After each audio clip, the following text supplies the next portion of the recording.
Hello and welcome to episode 171 of the Rustical Gaming Podcast. I'm your host and GM, Alex Newell. With me today I have... Ben Meredith. Bryn Monroe. Lydia Nicholas. And Helen Gould. And who are you playing? Zolf Smith. Hamid Harun Al-Tahan. Sel Sidebottom. And Azu! And Azu apparently being thrown off the ship. That's Azu slipping off her own shoulder. That's recurring. that got so weird. Cool, yes, so we have spent the last, I'd say 2 episodes or so dealing with super strange situations, and we're just kind of been unpacking those a little bit.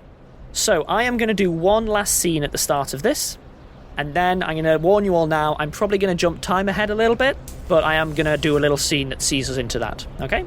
So, as I said, it's been a number of hours and so on, and you've all been sort of having your side conversations, and everyone's been having these sort of quiet, hushed conversations and so on.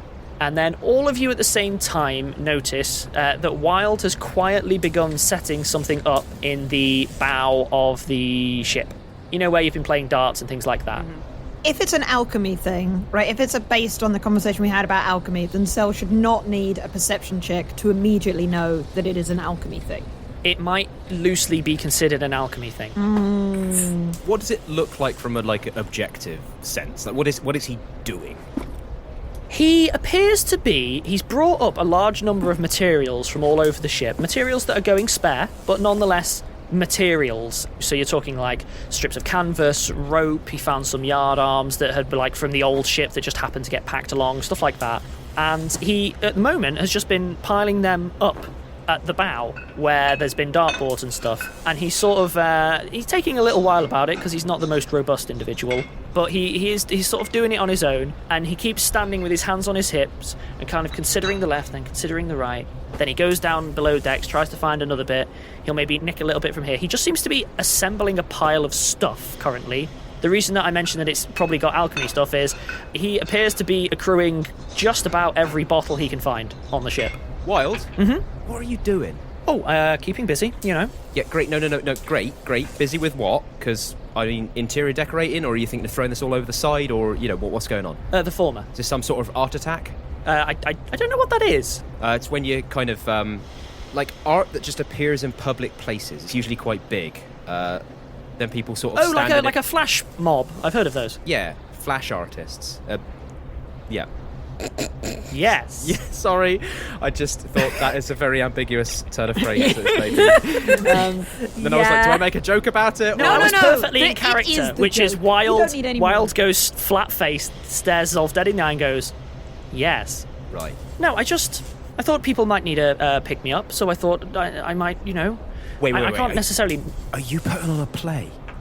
No, I'm not going to... Look, as much as I'd like to put on a play, okay, I don't think... I don't have a one-man show in me currently, and unfortunately, I don't think anyone else is necessarily going to be in a situation to do that, so I'm finding the next best thing. Right, no, it's not bloody improv, is it? I hate improv. No, it's not improv. And also, there's numbers added to it. That neither surprises me, Mr. Smith, nor also does it encourage me. You can learn a lot of useful skills from improv. The ability to react to tense situations in a way that doesn't escalate the situation. The list goes on. Anyway, I'm digressing. No, what are you doing then? Look, He takes a moment, gives a big flourish, and then just gives up. I'm just trying to make the bar social area nice. Okay. Oh, right, so you are doing decorating. That's what I said. Well, no, you said sort of. You were like, great, no, brilliant. Let's make it nice. Fab, do you want a hand? I'm trying to do more than... I ain't doing much, and I'm in my own, body, so I'm not having to deal with anything. So, I can help out. I need something spongy. And as much of it as you can get. Right. Maybe some sort of sponge. I'll check the kitchens. Thank you. Right. The rest of you start seeing Wilde separate stuff out into relative piles and so on. Sell for free to your eye. Come on. There are... What system is that? You can't just put all of the wood things at one end of the deck and all of the not wood things at the other end of the deck. That's not a system. Sel might have the same reaction here as when I was doing some work in Brazil and I tried to order beef, and in the restaurant they looked at me extremely confusedly because at least in that kind of carvery restaurant in that place in Brazil, that is the same thing as turning up and just sort of saying, I would like food.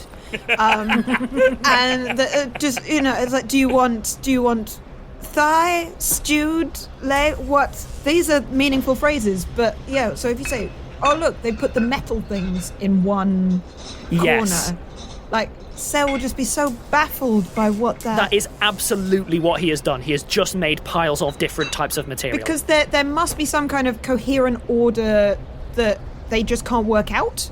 Like, is it that there are things with a reflective index over, like, 0.7 in a context within which a lightning storm is imminent? That must be what they're doing, versus the ones that have an absorbative profile. Like, it's they're not quite able to parse. Out of everyone, Hamid is the one who has the most insight.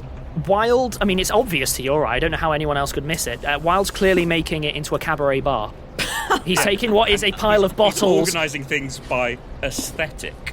Yes. By literally how it looks and no other system. So that It's is a actually reflective index over... Absolutely. Right, From an aesthetic value, it's a very sensible system that's going to allow him to really get a nice cohesive feel going on.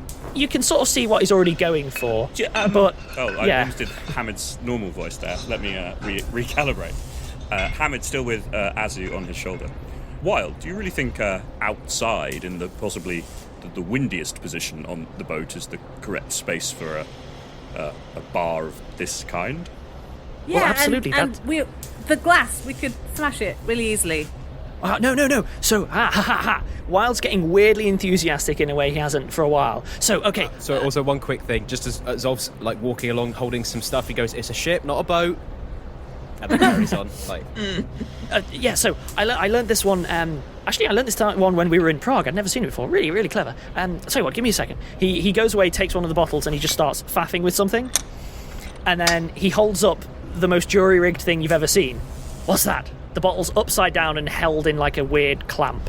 Wait, is he making a pendulum thing so that it stays upright? He then just starts like hammering it into a piece of wood. Okay, Hamid, hold this, hold this upright.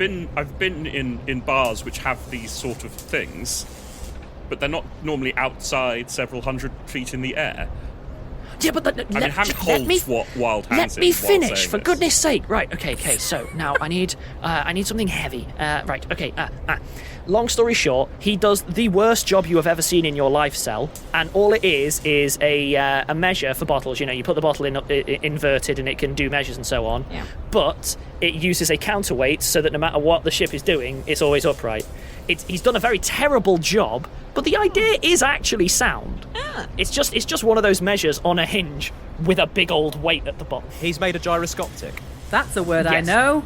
No, it's gyroscope and they're called optics. When you have the measures and... I didn't know they were called optics. Well, but hopefully someone out there got that. now That is I a know joke that, for I people think who are that is better an than Someone incredible is just joke and I having love the it. time of their Yeah. life with that joke right now, Ben. That was for all you bartenders out there. Cell takes a But yes, while to yes. understand this because they're not. They've never been that concerned with the exact amount of alcohol that's being put into a drink. It's a thing that one feels rather than measures. You know, it's an art, not a science. Is that how they do alchemy as well? Yes.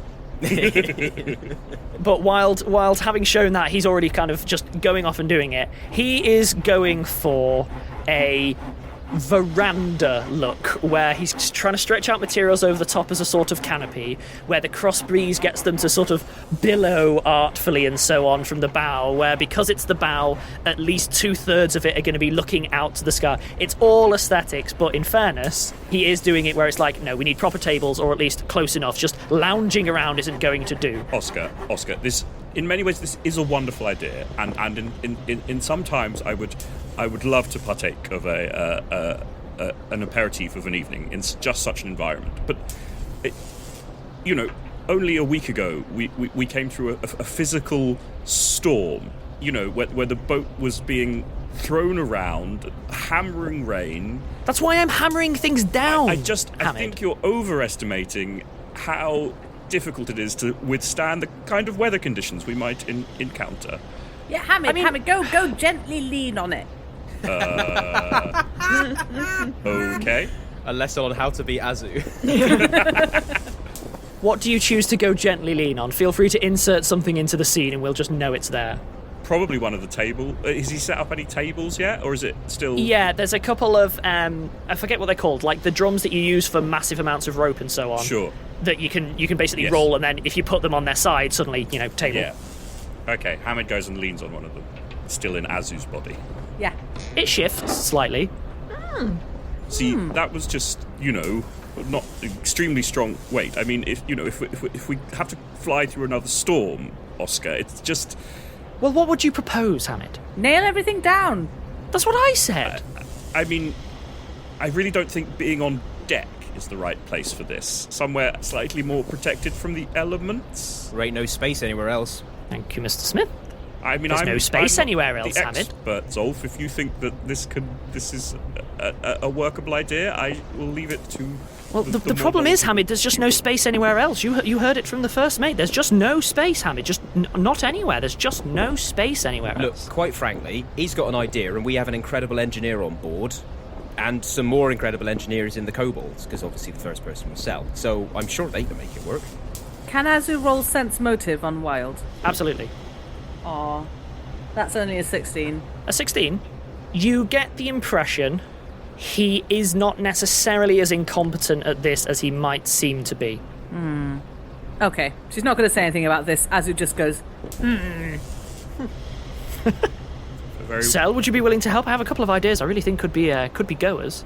Yeah, so, Oscar, I'll be glad to help. I also, at the moment, I'm taking shifts, leaning nonchalantly against the door of the room that Carter is inside, and those are quite important. And I'm also trying to keep the boat afloat. So, on the air, as it were. And so the help that I can provide may be relatively small, and then starts listing lots of ideas about counterweights and how things might balance upright. Also, Sel, the Carter Barnes door lean. No, Well, Carter is inside, and me and Barnes are taking shifts, just Right, leaning. He's not a prisoner, we're just No, leaning I know, against not it and on- yeah. making sure that he doesn't do anything that would be, Carterish. Tell you what, that's good and important work. We should probably draw up a proper rotor for that, so it's not just you and Barnes sharing the load. Oh, okay.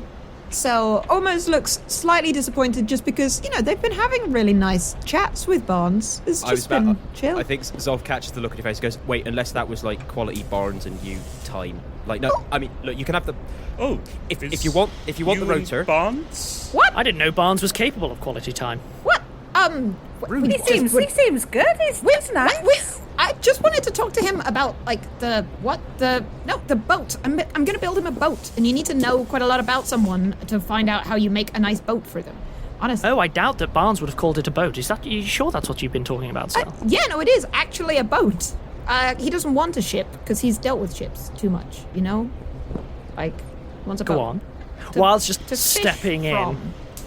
Interesting, he wants to fish. Okay, cool. Yeah, there's lots of different ways that you can fish, so you need to talk through all the different... Sel looks absolutely baffled at you all, and just starts building something. So do you want that rotor, or are you... Well, yes, obviously, that would be great. Okay, all right, I'll drop a rotor. So while you're here, Zolf, there was something I wanted to ask you and Azu about. But Skrark mentioned that Zastre was having a really difficult time of it, and I saw you talk to her, and I just wondered if she needed additional attention in any way, or if you've already... She's lined up. Look, basically, she's having to deal with the physical withdrawal symptoms that Earhart's body is dealing with. Ah, yes, tricky. But I had a chat, and she basically seems to totally get it. Like, if you want to check in on her, make sure she's okay. But pretty much the only thing we can do is just bed rest, and I've relieved her from duty completely of needing to do anything. That seems sensible, yes. You should check in, because obviously she's not used to that sort of stuff, so it could take a toll. So yeah. Especially others of the kobolds, people that she is more comfortable with, definitely should. And I imagine they are. But if you want to do something, yes, official, then I'll do the same. Actually, Sel, What? Yes? No, what? I was concentrating, yes. What? Yes? No, just... I've noticed that Zastre has taken to the mechanical work as strongly as any of the kobolds, and they seem to have a particular respect for you, and I think that I would say Zastre looks up to you. And I just wondered. Oh, if anything, I look up to her. She's extraordinarily good at the detailed kind of work that it's probably the talons, but it's probably she's just got an eye for that kind of intricate wiring systems. Well, which I've always exactly, and I just think that perhaps if you might also be able to visit them and offer them, I don't want to put any more demands on your time. I know you've got a lot to do already, but what? If you No, I'm not doing anything important. Yes, I could absolutely do that. What? Yes, but also I'll go do that now. And sort of construct, if they can't be on duty properly, but could do some useful work of just that kind, or even a puzzle, or something to keep them busy and keep them practicing while they're resting. If you could maybe provide something suitable. Oh, I think that there are a few... If you see what I mean. I do.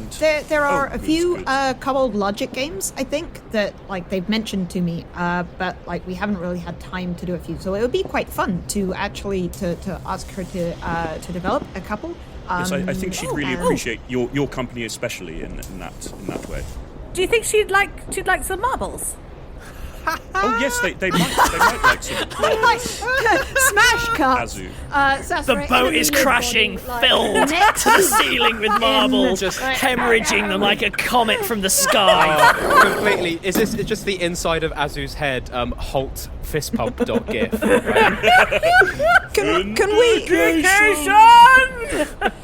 Can I just ask, partly? I think you may have addressed this before, but it has been a long time. And so, reminding, we have in the course of this recording sometimes used she and sometimes used they for Zastre. Do we have this written down? Is this? Yes, I do. I have lists of the pronouns for the kobolds.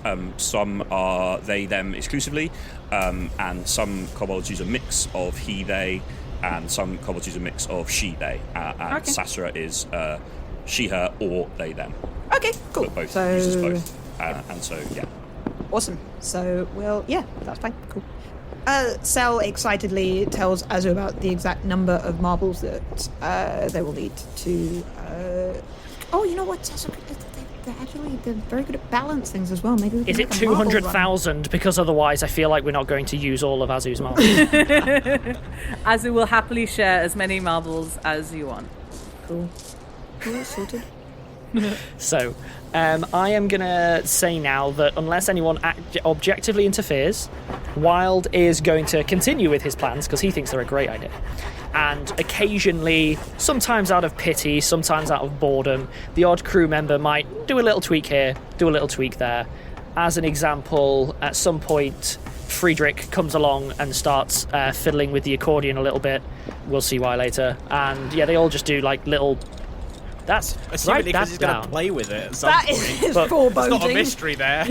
But anyway, long story short, people seem to have their own little pet projects within this project. How is Friedrich coping with playing the accordion while in the body of a kobold? Oh, he hasn't played the accordion. He just keeps faffing with it.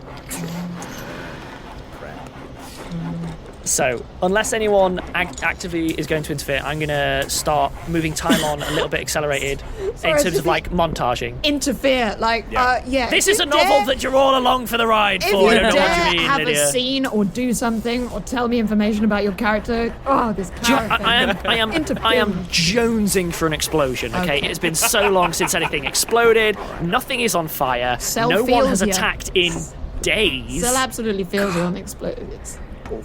Anyway, it's a whole thing. But yeah, in terms of montage style, it's just I want you to imagine the time lapse of a little bit goes up here, a little bit goes down, a little bit goes up there, okay, down, right. Oh, now there's canopies. Okay, canopies go down. Canopies go back up, but now they have some holes in. Oh, right, go down. They come up, now there's lights. Oh, there's a dartboard. The dartboard's gotten bigger. Oh, okay, right. And it's just slowly taking shape as people do these little things.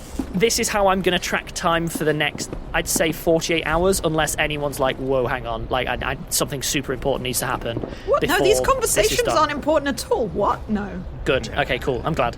Fine, we're just chatting about boat. No.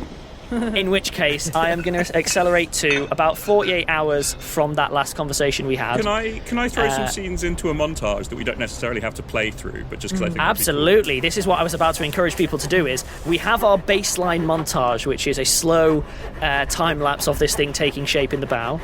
Does anyone want to have their own cutaway elements to the montage? So Mick and Nathan are in the bodies of Barnes and Carter. Correct. And we're already good friends, so they've been spending a lot of time, the two of them. And out of the kobolds, they are both the ones who like music, or in Mick's case, noise the most. That is an important distinction. Yes, you are correct. So Hamid would like to introduce them to Friedrich and basically encourage Friedrich to help them explore the variety of noises and sounds they can make while in the different bodies that might be different to the ones they could do in their own bodies. So here's what happens. As you this is a non-vocal scene where we see the image and then we cut away as whatever is happening in the background happens. It comes clear to you that what Friedrich has been doing is trying to build a rudimentary pair of gloves to extend his hand reach so that he can get back to the accordion. He's not doing a good job, at which point the kobolds are like, and they start just building a new instrument. Awesome. So I'm seeing Mick as our resident loud noise lover is probably percussion, and Nathan is more of the vocals. And I think, so Nathan is in Carter's body, and I don't know if Carter would be a singer, but maybe Nathan can find some sort of joy in using Carter's vocal cords to sing. Carter has a fabulous voice. Of course he does. It's like a problematic angel.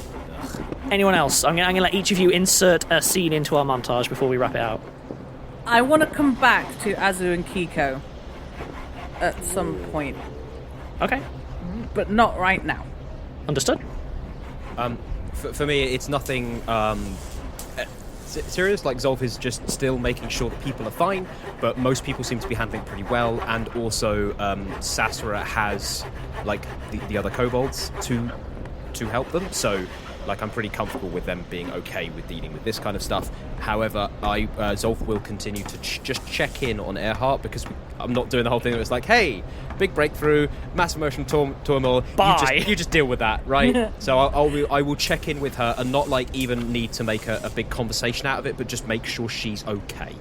Earhart has been avoiding everyone, but not spiralling. I don't know how else to describe it. Fine. It's a lot of, I need some time to think. Well, are you sure? No, I actually do genuinely need some time to think, kind of thing. So what I think is Zolf will just give her updates. So if essentially being first mate and just doing the job, but also checking in and keep her abreast of Wilde's bar plans, because he thinks that her being annoyed at Wilde will help just get her back to a little bit of normality, because that is a thing that she's always had. And it's almost an anchor, and also keep mentioning that hey, everyone seems to actually kind of be pulling together, and maybe inviting her and being hey, maybe at some point you want to come out and share in the social stuff which is occurring. Then two things I'll give you. One, Earhart seems to be actually starting to captain, admittedly remotely, but it's gone from deal with it to, well, how do we do this properly? Great. Not in a I'm feeling great, but more I am keeping myself in a cabin all day and problems to solve is pretty cool right now. I will continue to bring her problems then, effectively. She's doing it through a small sort of square in the edge of the... She's called it Zoom. And so it's remotely kind of... Oh, is it like those orders Italian wine windows that they've brought back, where just a hand comes out with some orders and I hand some orders back and it goes back into the office? Yeah, it's called Zoom because it makes the ship go faster if it works. Oh. And weirdly, somehow mega corporations are spying on it, but you're not sure how. For some reason as well, Earhart seems to start getting in on... you know how Wilde's building this thing up front? She starts clearly giving you orders that are meant to make his life difficult but not actively sabotage. Where it's stuff like, well, we're going to have to requisition a lot of these materials for suddenly this need, just to give him a headache. So I feel like actually Zolf slightly delights in this because he's pretty confident this is going to be good for Wilde as well. Although Wilde seems to be doing really well, which is grand. But also, again, given Wilde's joy, the joy that he seems to take in verbal sparring and basically being annoying to people, that actually having Ihar actively engaging with him again will be like he'll be annoyed, but he'll like take delight from that. So it's simple. What our first scene will show is, Zolf doing all of the stuff with Captain Earhart, and then being like, we've got to do something about this this bar, and then we'll just, as part of the montage, jump to Zolf is with Wilde discussing the bar, going, we've got to do something about this captain, and in both situations, Zolf's like, yeah.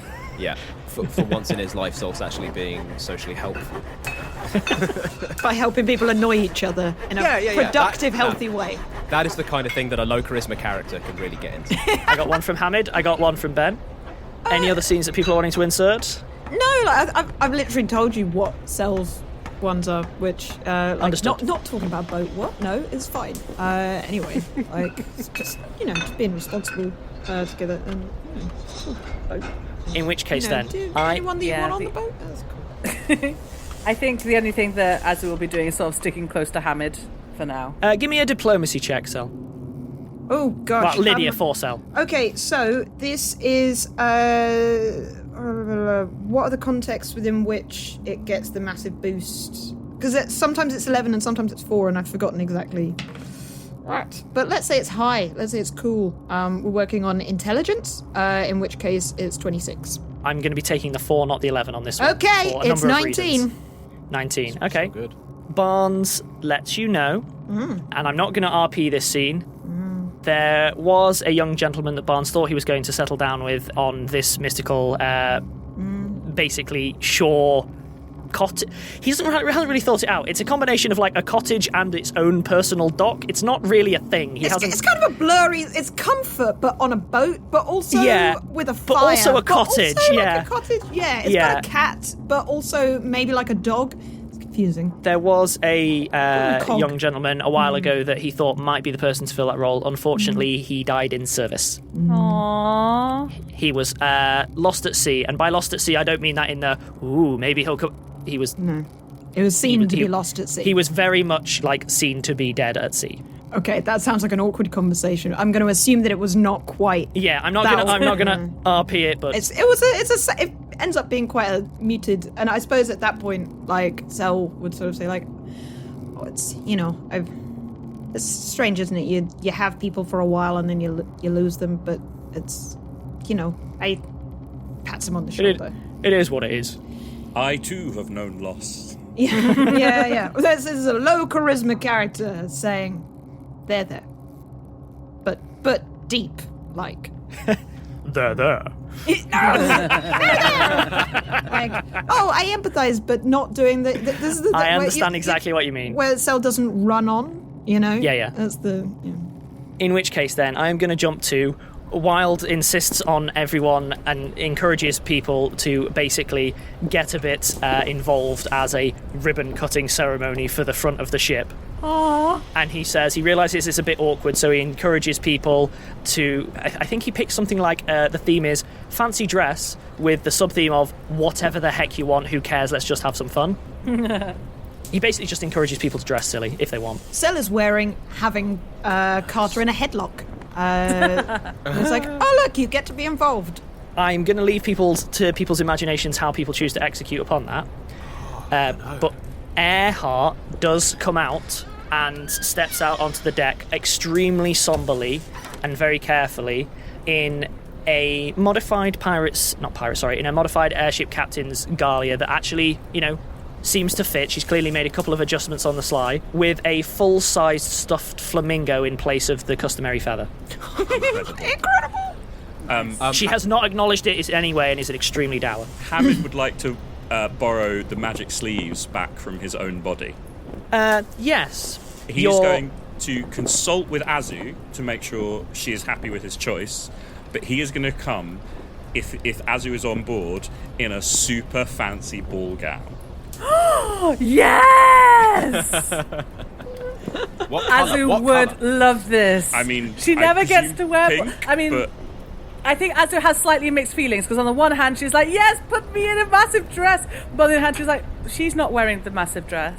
Well, one of the things we can do is I can say, well, you can do this again whenever you want, because once we've designed this together, it will be easy for you to borrow the sleeves and wear it when you want to. Also, may I just feel free to say no, but I love the idea of maybe doing something in pink and purple because it's Hamid's colours and Azu's colours. You're thinking big ball gown, maybe with like a purple sash across the waist, that kind of thing. Do you know what Billy Porter wore to the Oscars?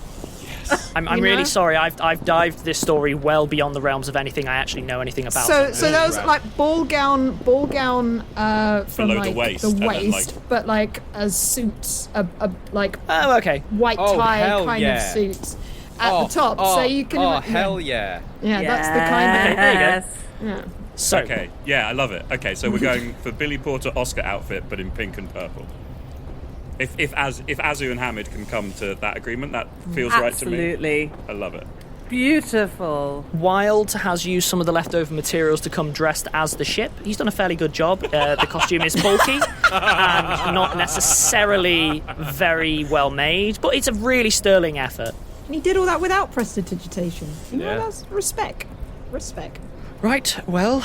Well, of course. I'm so sorry. So I will ask Barnes, but in the interests of silly and slightly ironic, I would ask to use Barnes's old naval dress uniform, but make no modifications so that it's massively oversized for me, so that I've got like these big sleeves and stuff. Barnes is fine with that. Great.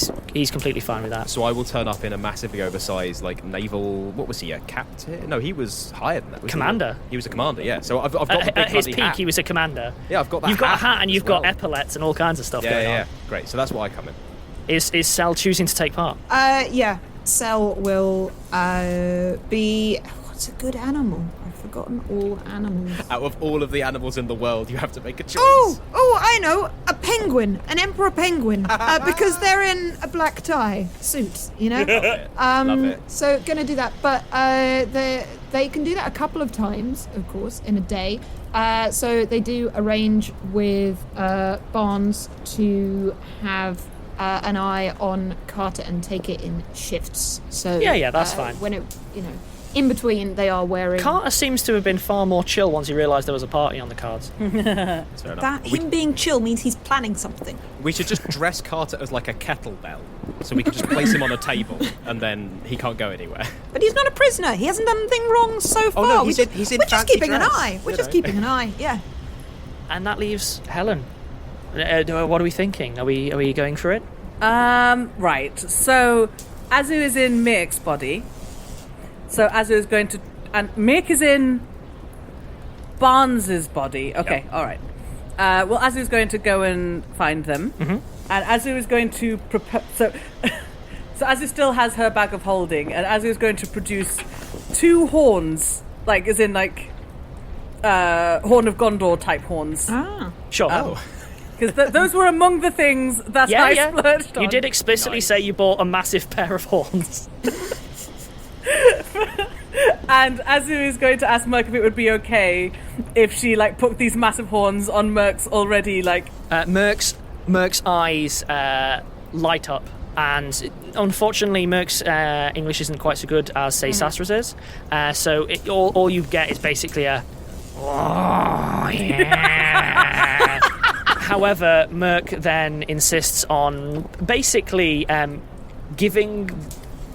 Merc gives Merc's own body a bit of a makeover where it's like, well, we'll put some big horns, massive horns, yeah. And then like, okay, no, we don't want spikes, we want massive spikes, and just you come out looking a little bit like a mace. Yes.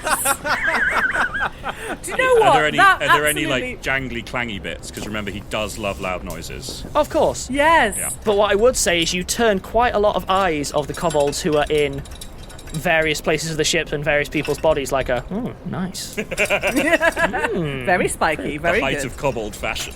Yeah, very Yeah. spiky. Azu goes like she's completely down with this because now she has loads of spikes. She feels less vulnerable. And she's like, yeah, Fear me! So, with everyone ready then, Wilde stands there beside the ribbon, in inverted commas. It's just a strip of canvas, I think, with a knife instead of a pair of scissors, but he just looks around and says, oh, I'm sorry, Captain, would you care to say a few words? At which point Earhart just gives a big sigh, steps forward and goes, no, but in a kind of joking way, and then steps back. At a point Wilde goes... Zolf gives her like a massive, like, yeah, thumbs up, go for it. At which point Wilde's like, couldn't have put it better myself, excellent, well, that it actually seems to have thrown Wilde, which brings a minor smirk to Earhart's face. Right, yes, so, this is for everyone. It's okay to enjoy it. Yeah. He then cuts it, then hustles himself over to behind the bar, in inverted commas, ducks down, pulls up, puts on the spangliest bar apron you've ever seen. It appears to be covered in bits of like broken mirror for maximum shine and so on, and then just kind of gestures for everyone to come in and take a seat. And I'm going to take a break there. Oh, yay! And welcome back. So, I am not going to say what every single individual person has been doing, but I will say this. Let's call them the band that Hamid has encouraged the creation of. Named so because they are not allowed, but they're playing anyway. Clever. Alex, could you just quickly say who's in the band? Just for... Yes. So, this is Merc, Natan, and Friedrich. Yeah. Aww. And between the three of them, they have completely deconstructed the accordion and built a new instrument, which is about 5 times the volume, but does require one of them to be manning a bellows. It's closer to an old-style medieval organ. Aww. But it's got some sick bass, y'all. They modified a barrel to be the lowest tone. Wow, a real big honker. Yeah. Hey there, In terms Honky of... boy!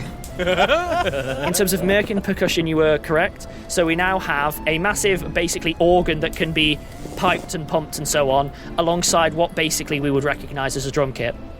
Both Merc and Natan can play the drum kit, but they both play it very differently. Merc is basically... whereas Natan's a bit more like...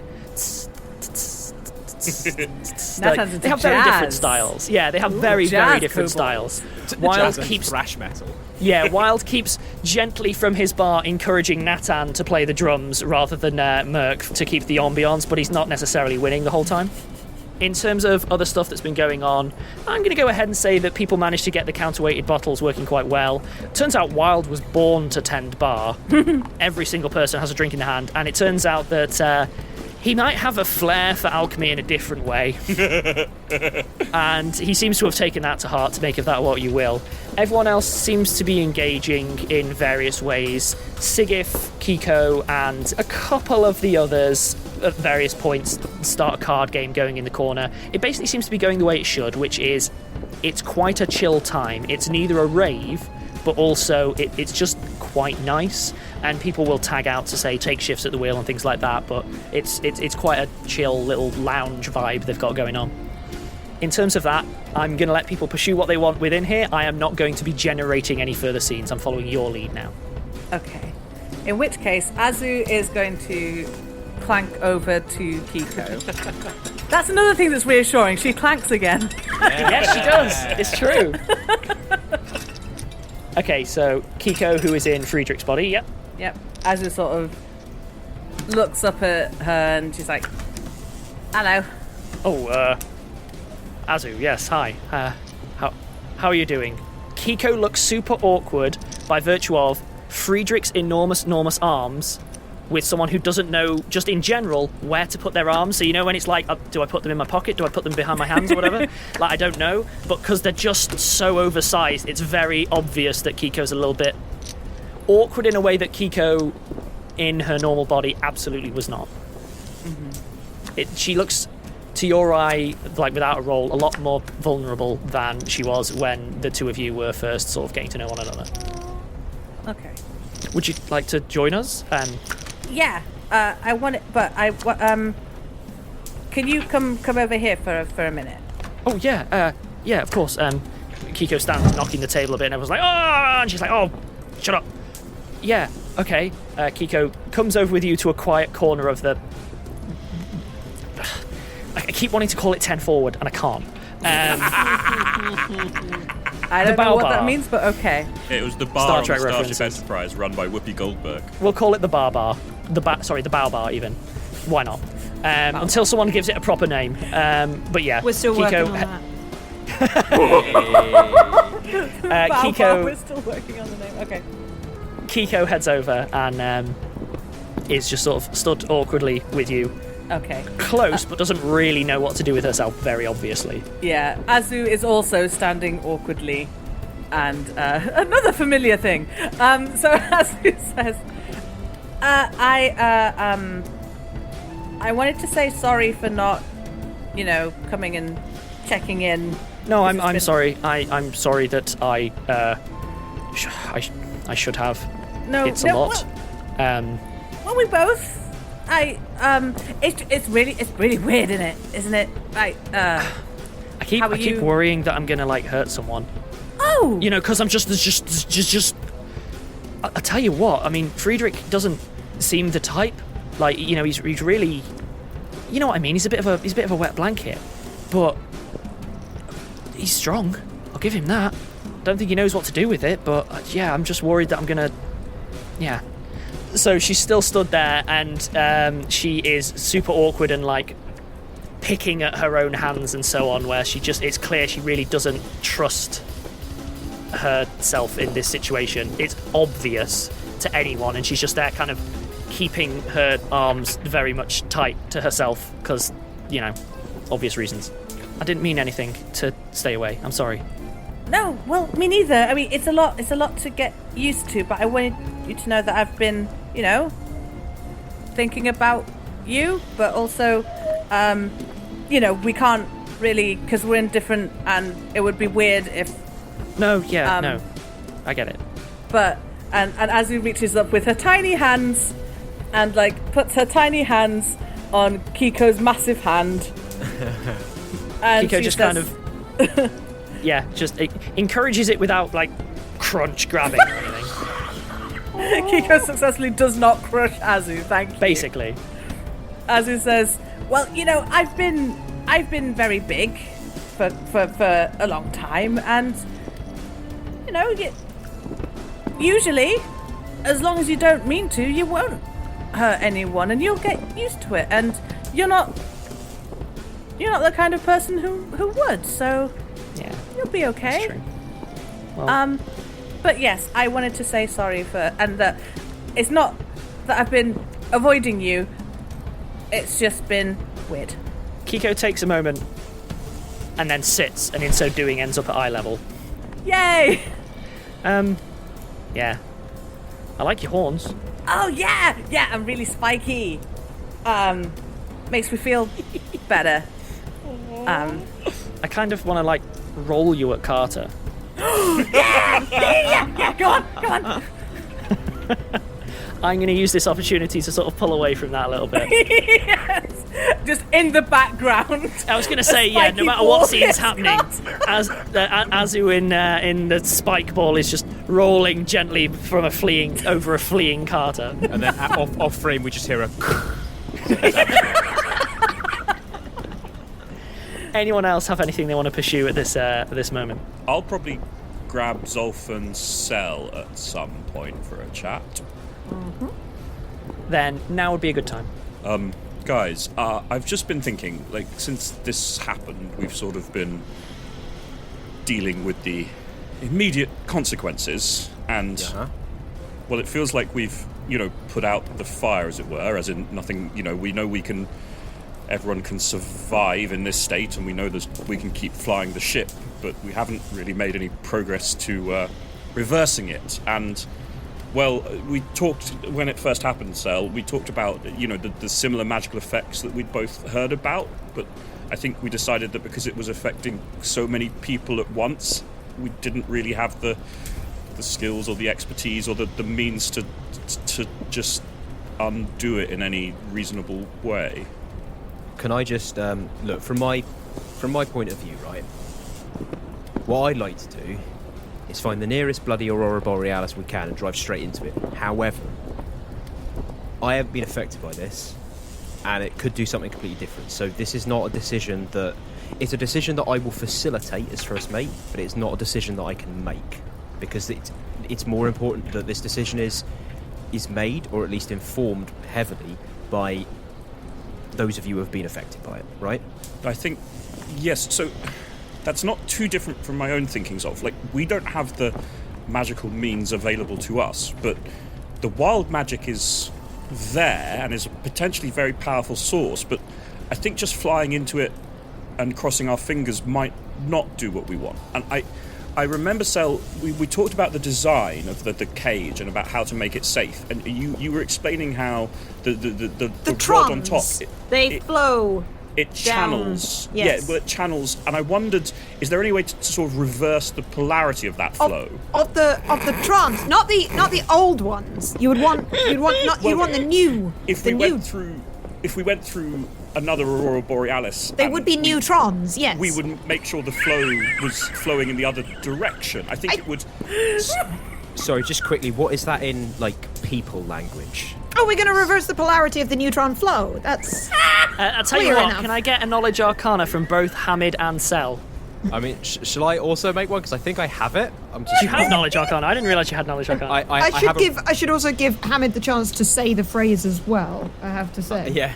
Well, give Bryn the chance. Yeah.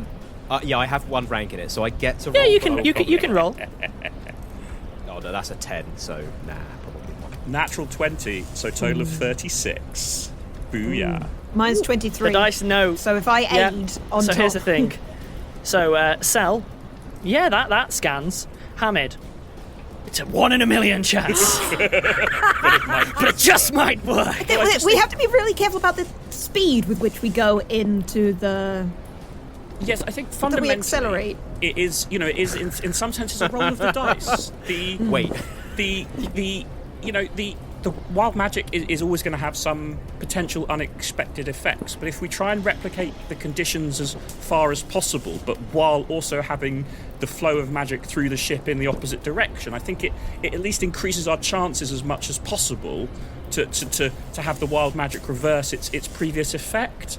Maybe, I mean, it right. seems to hold up. I've been thinking about this for a little while. So Sel, then, from a sailing point of view, you're saying we have to do a particular speed. Is it like, I don't know, like 22 knots per hour, or maybe more than that? Is it? You've just Googled how many knots there are in a mile, haven't you? Or I'm going to have to search that. No, not at all. I know what he's going for. Yeah, I'm just this is with complete ignorance. Yeah, I think of like maybe about 88 should do it. 88 knots per hour. Yeah.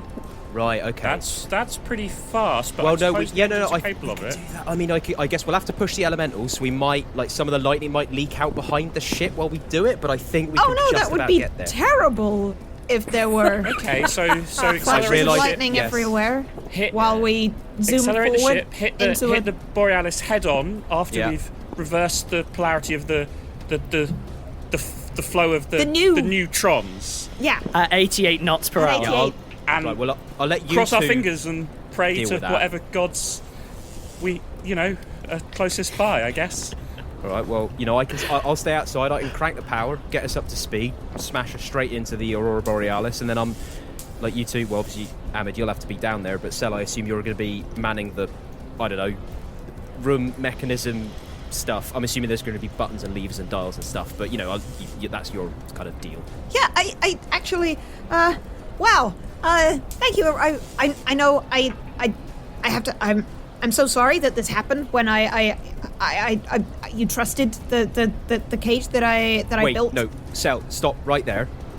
You had to jury rig together a cage which dealt with an amount of wild magic that no one's ever been able to deal with, and this is the worst that happened? You did a bloody good job. Yeah, absolutely, Sal. Like, think how much worse it could have been. Like, yeah. And think about what would have happened if you hadn't been here. I mean, I just can't even imagine. But it is not fair to treat something that's not complete success in the circumstances that you had to do it as a failure. Absolutely. absolutely impressive as anything. Don't be unfair to yourself. Oh, I'm using Hamid's old voice. That's all Yeah, right. you are. But that's I just Nobody realised noticed, as well. did they? That's all right. Maybe That's you're all right. you're adapting. Yeah. Well, that means a lot. Everyone, thank you. But I know that it will mean a lot to me to be able to help you fix it. I think that Hamid's got an absolutely brilliant idea, and I think that with your help, and with me helping you, and you helping me, and all the others, we could actually do this. We could actually fix this, and everyone's going to be okay.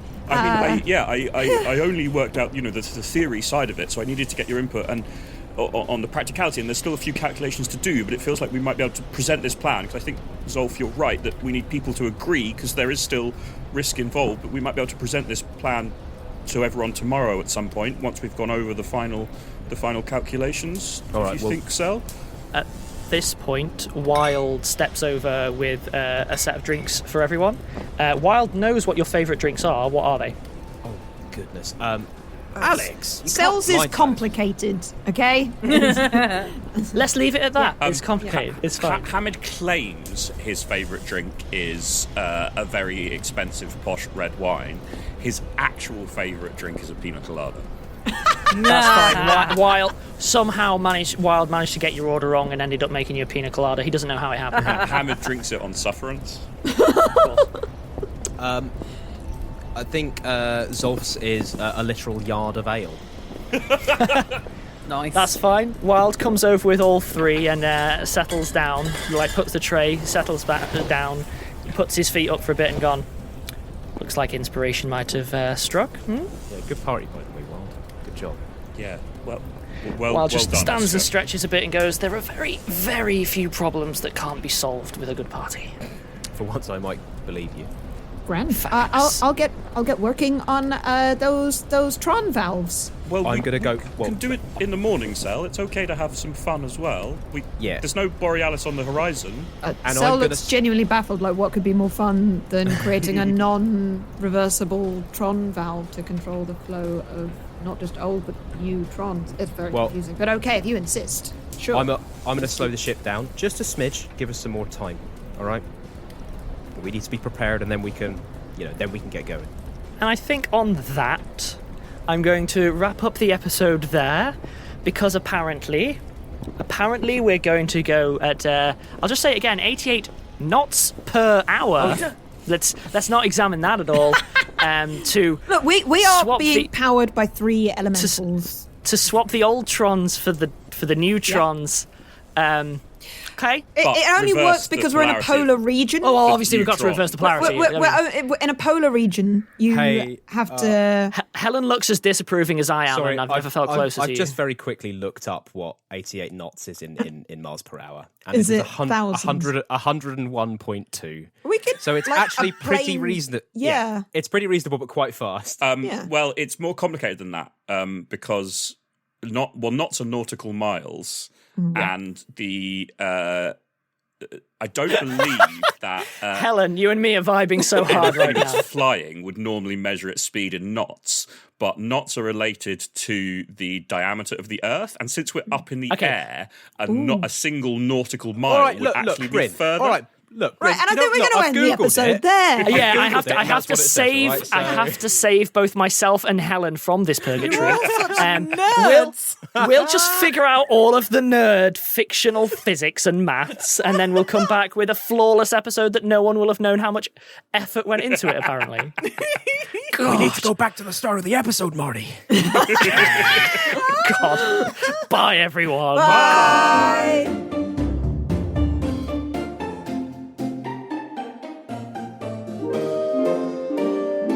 Rusty Quill Gaming is a podcast distributed by Rusty Quill and licensed under a Creative Commons Attribution Non-Commercial Share-alike 4.0 international license. Today's episode was directed by Alexander J. Newell and produced by Hannah Preisinger. To subscribe, buy merchandise or join our Patreon, visit rustyquill.com. Rate and review us online, tweet us at The Rusty Quill, visit us on Facebook or email us via mail@rustyquill.com. Join our community on the Discord or via Reddit at r/rustyquill. Thanks for listening.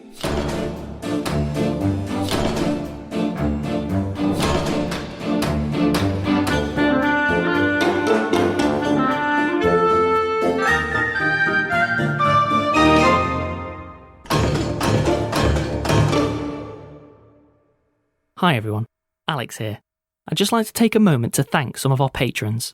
Laura Berry, Serena DeRosa, Dalia Quiroz, Vaughn S, Hannah Aroni, Sydni Zastre, Maia Montenegro, Ash, Jamy Yoon, Faustina Pauwels, Ryan Mulgrew, Sarah Houghton, Sabrina B, Tristen, Just a Girl, Gretal McCurdy, Eddie Sourboy, Jean, Ash Craig, Mandabot, Lindsay Woodcock, Nick Ball, Emily Lalande, Stern Stunden Spiral, Max Sellers, Gail Love, CW, Desiderius, Samantha Grant, Michael Lynn, Channy Moores, Paperweight Jellyfish, Kate, Jasper, Ayu, Dorcas Day, CJ Craig, Nerea Bessman, Iota, Gwen S, R.L. Moses, Rogapan, Adrian Gurgler, Agnes Kissme, Oliver Lupe, Katie Collins, Mika Stavropoulos, Lucas Bear, Whoopsie Daisy. Thank you all. We really appreciate your support. If you'd like to join them, go to www.patreon.com/rustyquill and take a look at our rewards.